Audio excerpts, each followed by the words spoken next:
Tama po natin si kaibigan natin Dwindy dito guys. Meron po siyang impormasyon po ngayon na nakuha tungkol po ito sa World War III. Nakakatakot po ito guys pag ganyan po ang babanggitin ng ating kaibigan, kasi po napakalaking problema ito na mangyayari at magaganap po dito sa ating mundo.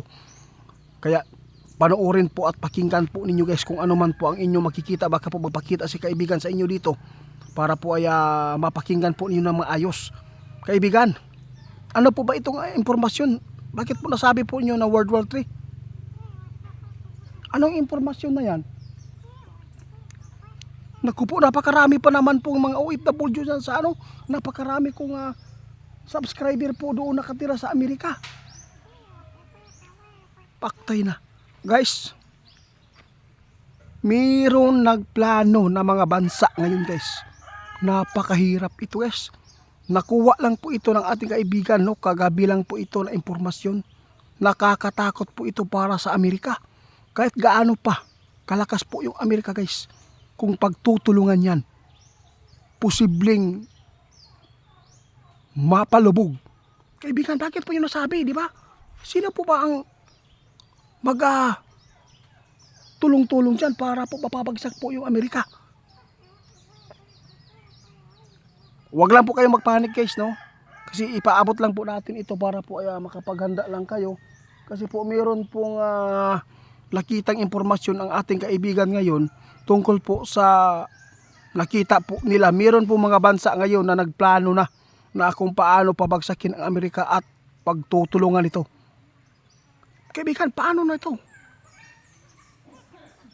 Ito po ang inyong nakikita na pinaplanuhan na po ngayon ng mga taga-ibang bansa.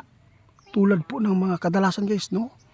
Yung mga musadang mga kuana, mga Muslim na mga parte sa ibang bansa. Ito po yung paabot ng ating kaibigan guys, napaka-clear ha. Nakita lang po nila ito kagabi lang po na pinaplanuhan na pala ang Amerika ngayon kung paano nila papabagsak dahil po sa kanilang galit. Hindi ko to inaasahan kaibigan. Pero kaibigan, kung ganito po mangyari, di ba? Ito na siguro yung sinasabi ninyo na World War III, di ba?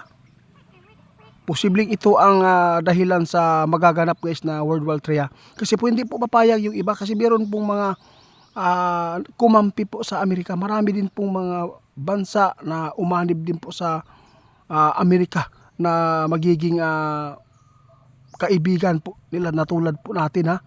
Kaya dapat po pala mag-ingat ang Amerika ngayon dahil mayroon pong hula ang ating kaibigan na nakikita po ngayon na ipinapaabot po sa inyo. Sa lahat po ng mga taga Amerika ngayon na mga OFW, mag-ingat po tayo ha, kasi pinaplanuhan na pala.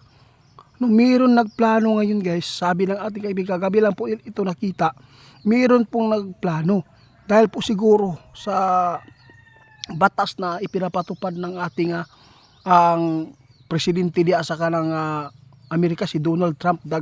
Daming nagagalit sa kanya na mula na siya po yung nakaupo dahil po ay binago po niya ang lahat po ng proseso sa kanyang batas kung ano po ang dapat gawin, no? Napakarami pa lang galit sa kanya ngayon. Kaya marami na po nagplano na taga-ibang bansa ngayon na mga country na pagtulungan po nila yung Amerika para po daw mapabagsak. Kaibigan, gaano po ba ito delikado kapag ito ay mangyari, di ba? Magaganap na po talaga yung World War III. Ito pala ang dahilan guys kung magaganap man ito. Ha? Ay dito pala magaganap guys ang World War III. Before mangyari ito, uunahin po nila yung Amerika dito magkampi-kampihan. Sana po hindi po kayo guys sa ating ipinapaabot ha.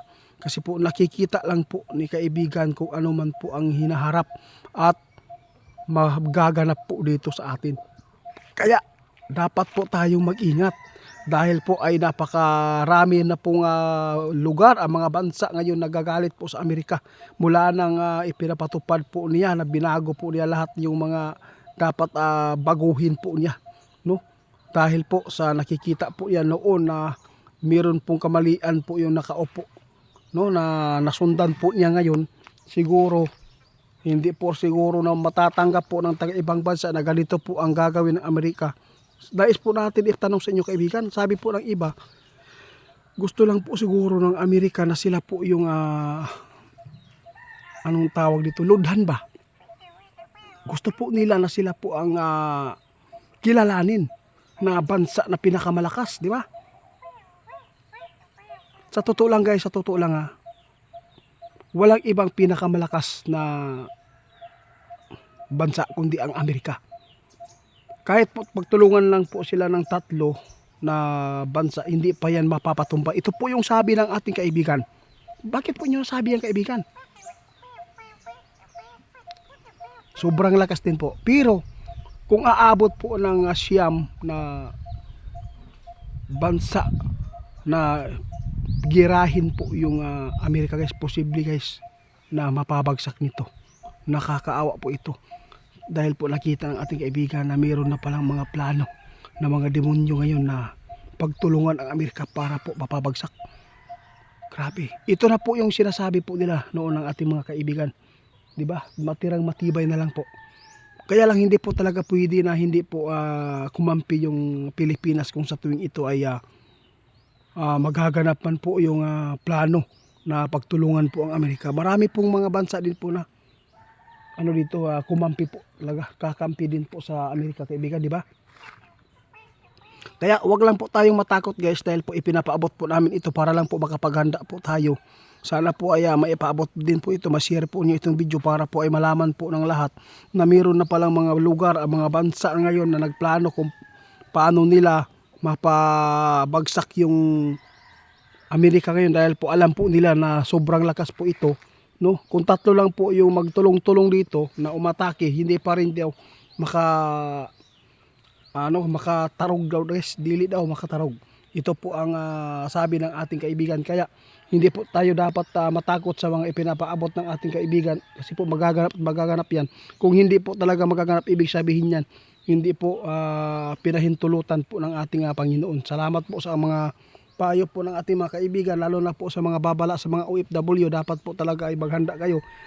Kung ano man po yung ipon ninyo, dapat po ipunin pa ninyo yan. Tapos bili kayo ng mga lupa na safety po sa mga kaguluhan tulad po ng mga bundok. Kasi po ang bundok guys, yun po siguro ang nakikita natin na mas minahal ng Diyos, dahil po yung mga tao, kulang sa tao, pwede tayong makapagtago doon. Kasi kadalasan po na pinakamaraming mga kalamidad, kadalasan yung maraming mga tao, dahil po sa kanilang mga gawa ba na nagklase-klase na lang. Kaya salamat sa inyong suporta kaibigan ha.